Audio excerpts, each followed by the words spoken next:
Lord Jesus, thank you for creating me in your image. Thank you that in you I lack absolutely nothing. Thank you that according to your word, I'm fearfully and wonderfully made. Thank you for choosing me for such a time as this, so that your glory and presence can be manifested in and through my life right now. Thank you, Holy Spirit, that I know I am never alone because you live in me, and because of who you are, King Jesus, I will never walk in defeat. I've been set free from all lies of the enemy, and I will not die before my time, but I will live to declare the glory of the Lord in this lifetime and in this land. Today I choose life because I choose truth. Jesus Christ is my truth. As a daughter of destiny, I will step up and step out in faith into the great plan God has for me. I have the DNA of my Heavenly Father. That is why everywhere I go, godly change is made through the power of the Holy Spirit and the living Word of God, which is on the inside of me. This gospel of Jesus Christ will be ministered through me as long as I have breath. It was for this purpose I was born. I declare my life is purposeful. My dreams are God's desire for my life, and my hope is charged with faith. As a daughter of promise, I will run my race with endurance. I will cry on my knees. I will battle through in prayer, and I will rise up in victory on my feet. Because Jesus Christ is the lifter of my head. Amen.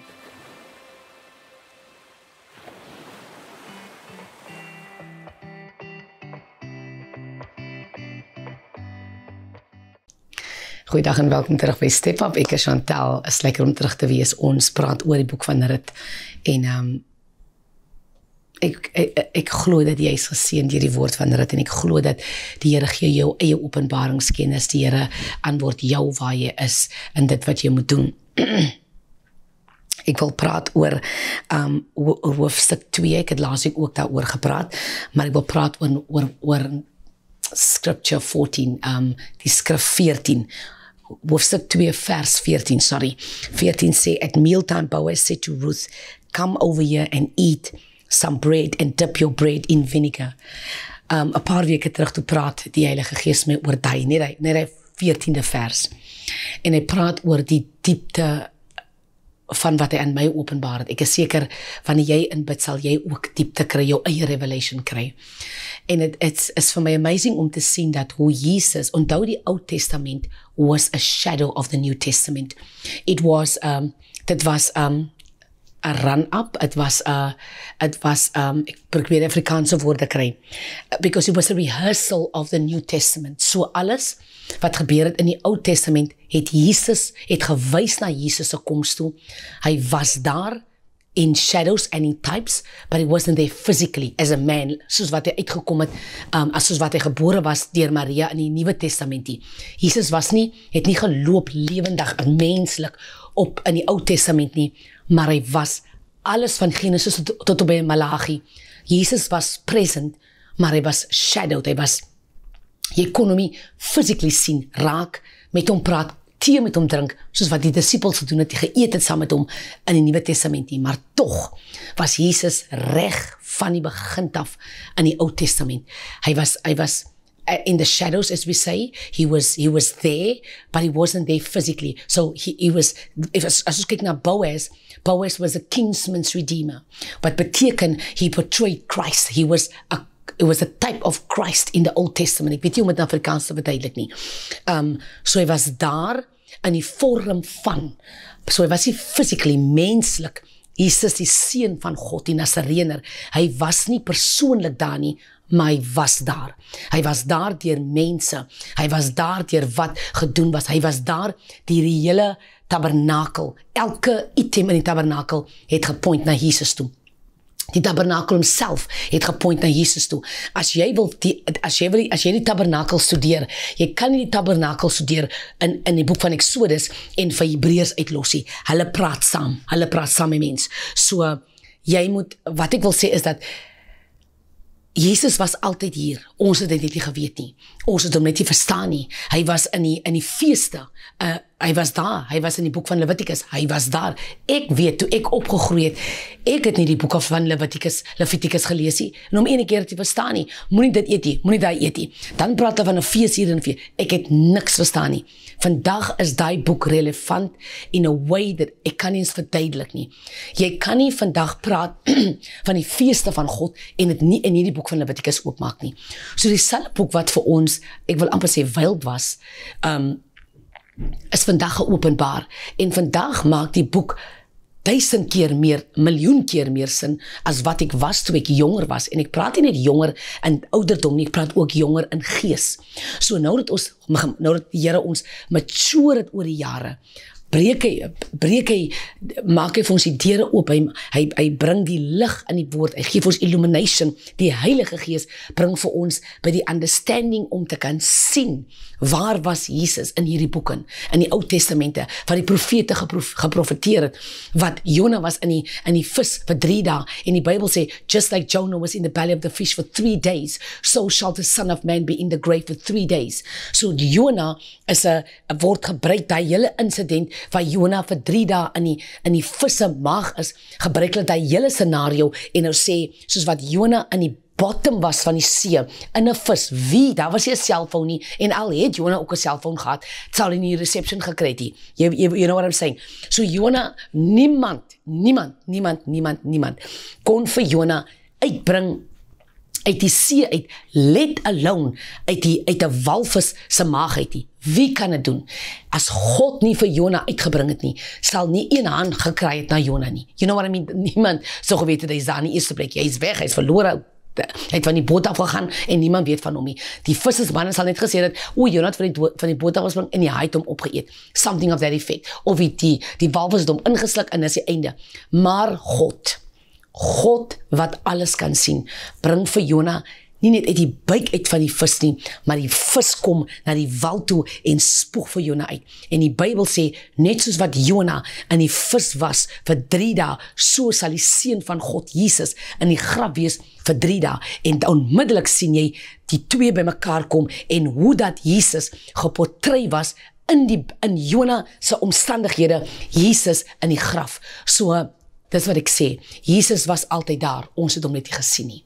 Nou dat ons dieper in die woord is, nou dat die woord aan ons meer geopenbaar is, en is nie omdat die woord nie, dat ons nou net verstaan, het was nooit daar, het was altyd daar, ons was nie mature in die gees om het te verstaan nie. Nou mature God ons, jou omstandighede is besig om jou te mature, volwasse te maak, in dit wat God wil hê jy moet wees. God gaan nie sy woord op mense uitstort wat roekeloos is nie. God wil hê jy moet verstaan dat dit is wat ek vir jou wil sê. Ek wil jou inbring in iets baie groter as wat jy net of as ons dink net, ek lees 'n storie in 'n Bybel en nie my mensie. Dit is baie groter as net 'n storie wat ek lees.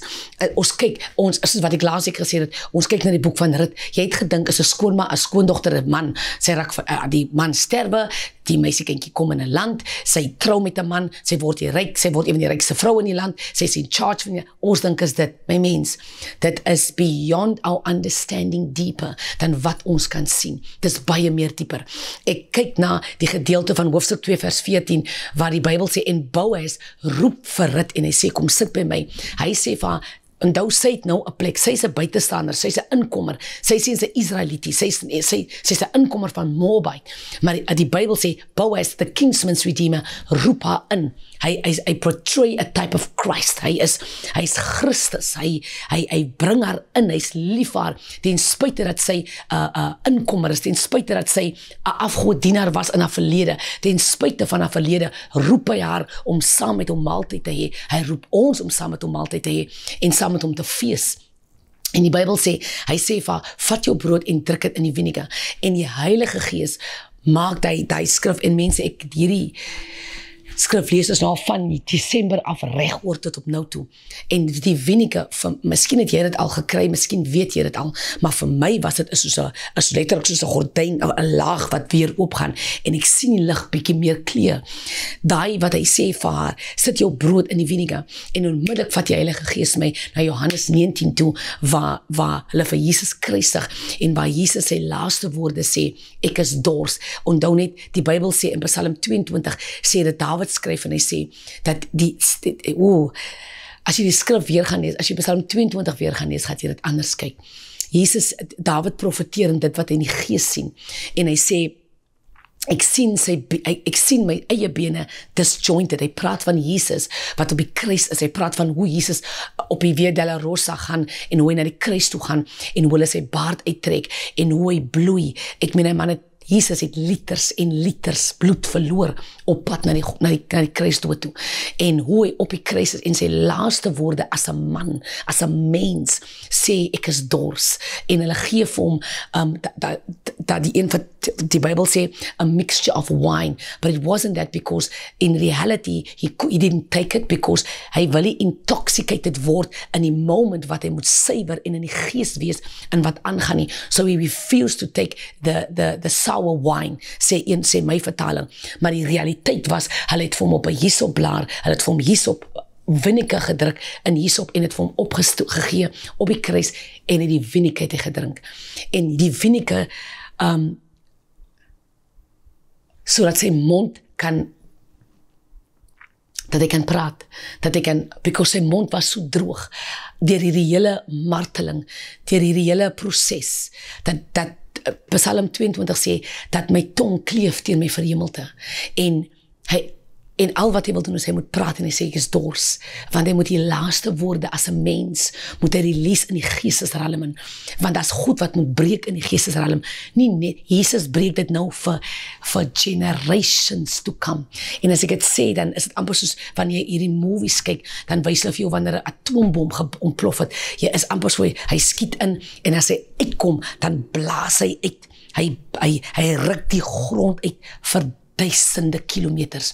En wanneer ek dit sien, wanneer Jesus sê, ek is dors, is dit, wanneer hy nou gaan sterwe, dan is dit soos, dan is dit hy een kops, en dan, in die volgende minuut, skiet dit uit, die lewe skiet uit hom uit, want dood is in die natural, die physical dood is op die natural oog, maar in die gees is hy nie dood nie.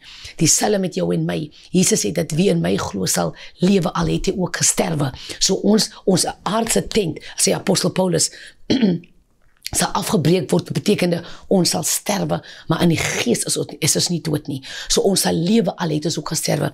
Dit is wat Jesus gedoen het. Hy het gesterwe, maar toch het hy gelewe. So toe hy op die aarde sterwe en as 'n mens sterwe, toe sy in die geestesralm, toe gaan hy, then he went to the gates of hell, overcame Satan, took the keys of hell, came out and rose up from the third day victoriously. And the Bible says, ons het in hom opgestaan, saam met hom, en we are seated in Christ in heavenly places. So, is nie net 'n moment van, ek het gesterwe en toes als oorie. Hierdie moment wat die Heilige Gees my gewys het, toe Boaz sê toe Ruth, druk jou brood in vinegar, is dit asof dit, hy portray Jesus, en onthou net, toe Jesus die vinegar in sy mond kry, en die woorde kan uitkry, toe sê, it is finished.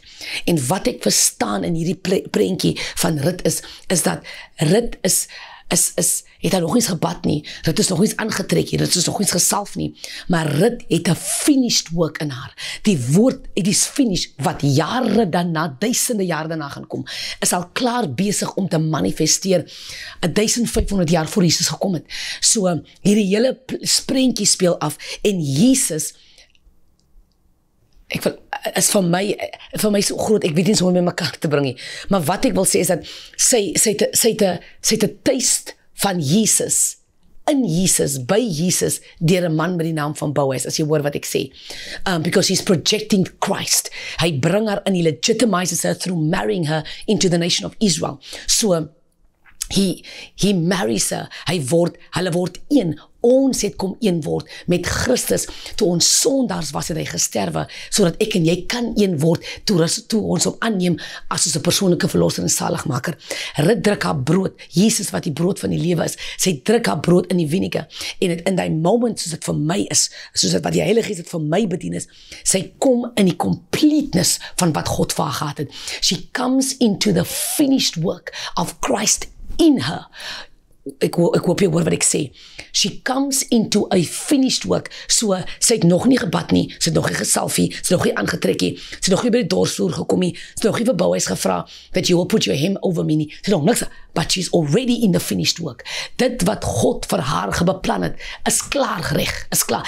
Daai moment, hoofstuk 2 vers 14, seal her destiny, in what she did, en hy profetiese aksie, wat sy die brood vat, en sy druk hom in vinegar, het is hy kruisdood, wat a finished work is, it is settled, ek het gekom tot hier, en niemand kan die prys, niemand kan het stop nie, Jesus is besig, om te sterwe, en wat op die aarde lyk, die duiwel dink, ek het jou, ek het gewen, ek het jou doodgemaak, kyk hoe lyk jy, jy is onkenbaar op die kruis, hy weet nie is hy, daai is maar net die begin van die, dit is die begin van die nuwe einde, dit kan die duiwel se einde gewees het, maar in die realiteit, by God is dit die begin van die nuwe lewe, so Christus was nie vermoor nie, Christus het sy lewe gegee, die duiwel het nie gewen, om te dink dat hy het vir Christus nou gekry, van Jesus gaan nou sterwe nie, wat hy nie verstaan het nie was, hierdie hele ding moes gebeur het, sodat ons kan lewe kry, sodat ons kan kom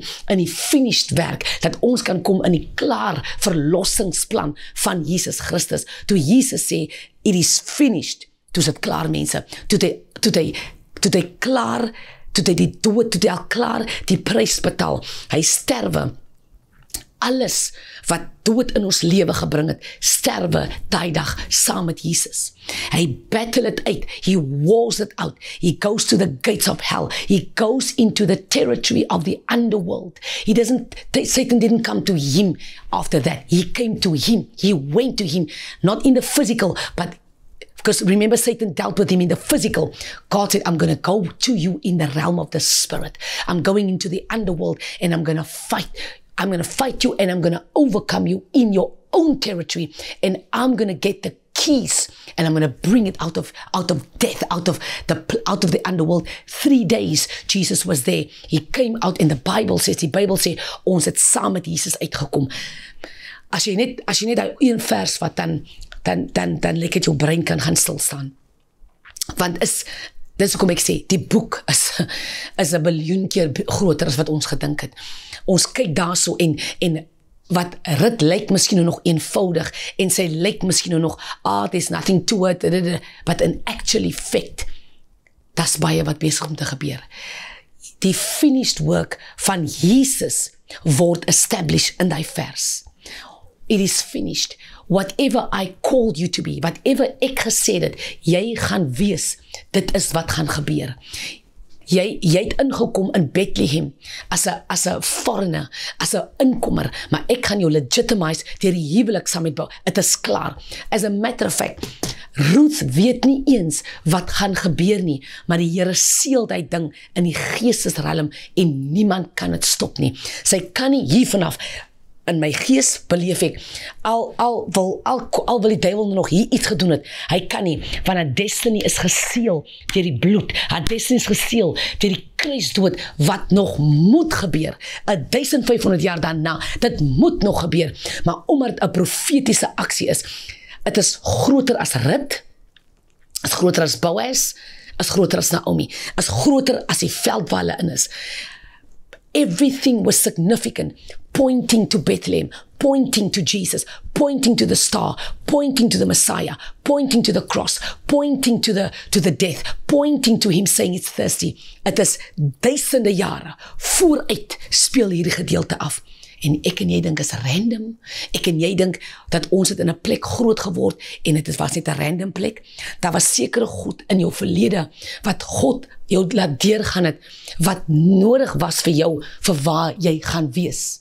Dit was nodig vir jou om in 'n huis te bly, dit was nodig vir jou om deur die moeilike tyd in jou lewe te gaan, dit was nodig vir jou om deur ek wil amper sê jou huis verloor, probleme te gaan.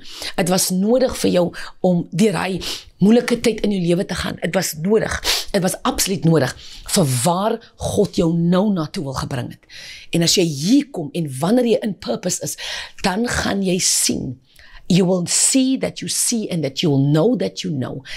Here, dankie dat ek deur alles die gegaan het, dat ek hier kan uitgekom het. Dankie dat U my toegelaat het om daai proses te slaag. Ek het nie verstaan nie, ek wou selfmoord pleeg, ek wil 'n paar goed gedoen het, Here, maar dankie dat U my bewaar het en dat U my gehou het, sodat ek vandag hier kan wees en dat ek vandag kan sien, it was actually much bigger than what I thought. So, ek en jy moet uithou, ek en jy moet aanhou, because die prentjie is baie groter.